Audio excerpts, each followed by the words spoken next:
will teach you how to make fire if you want to make ihaw at home. First and foremost, kailangan meron kayong ihawan. Kasi hindi kayo pwede mag-ihaw sa kalye or sa bangketa or kahit saan. Kailangan merong isang container na pwede niyang ihaw. Ano ba kailangan sa ihaw? 1. Kailangan nyo ng cone or ulen. 2. Kailangan nyo na lalagyan ng coil or ulen. 3. Kailangan nyo nito. Okay. 4. 4. Kailangan nyo ng denatured alcohol. And 5. Kailangan nyo ng matches. And things na pwede nyo ilagay to help na magkaroon ng fire, to make fire. First, you put this on the side. Any cardboard or any paper, but not the important ones. If it's annulment paper, you can actually burn it already. Okay? Next, you put the alcohol, denatured alcohol. Okay?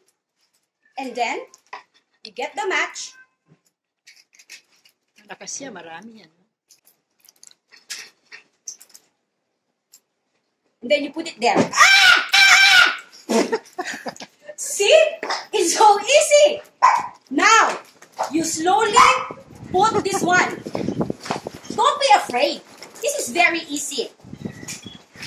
Be sure that you are insured as a person, okay?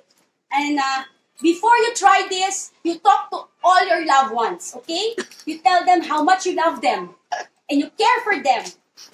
Then you start your ihaw project, which is not dangerous, very easy. Before you put this, you pray.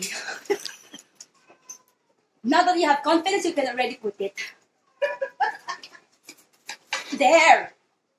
But the fire is gone. How do you keep the fire going?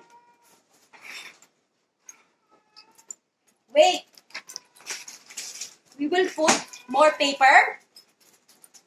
No. It's what you call fun. It's fun to use a fan.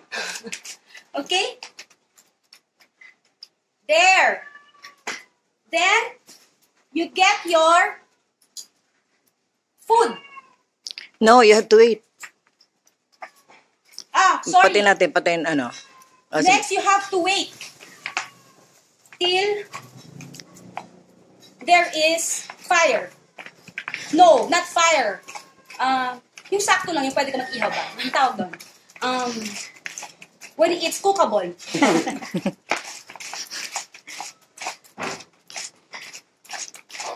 But if it's taking too long, then you can sing. But the fire is slowly getting away. So you put paper. So you get, again, you get this one first. Then you put paper. Put paper.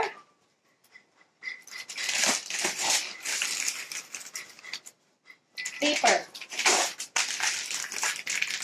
There's fire! This is fast, huh? It is amazing. Parang si Quentin dong nandirito. Dong nandirito. Dong nandirito.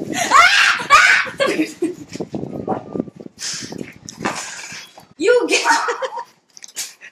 and kill.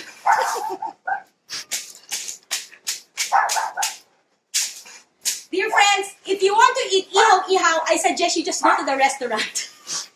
You go to a restaurant, sit down and order. Thank you.